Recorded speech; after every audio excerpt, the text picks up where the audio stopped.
আমরা যদি ভালো কোনো স্বপ্ন দেখি তাহলে 3টি কাজ করা যেতে পারে। প্রথমত আল্লাহর প্রশংসা করা, যেহেতু আমি ভালো একটি স্বপ্ন দেখেছি, আল্লাহর শুকরিয়া বা প্রশংসা আমরা করতে পারি। দ্বিতীয়ত চাইলে সুসংবাদ হিসেবে এই স্বপ্নটা আমি কারোর সাথে শেয়ার করতে পারি। আর 3 নাম্বার হচ্ছে এমন ব্যক্তিকে আমি শেয়ার করব যে আমাকে ভালোবাসে বা যে আমার শুভাকাঙ্ক্ষী, তা না হলে আমি হিংসার শিকার হতে পারি।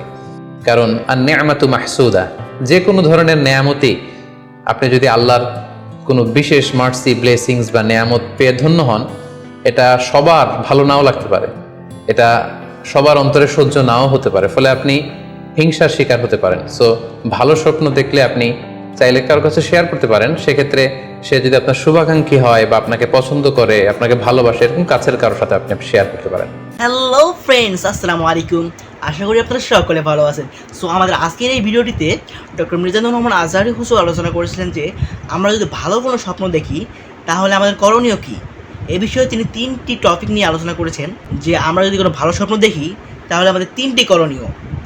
এই 3টি করণীয় নিয়ে তিনি এখানে বিস্তারিত আলোচনা করেছেন। সো তার এই আলোচনা শুনে আমি একদম ক্লিয়ার হতে পেরেছি যে আমরা যদি ভালো কোনো স্বপ্ন দেখি আমাদের করণীয় কী। সো আশা করি আপনারাও ক্লিয়ার হতে পেরেছেন।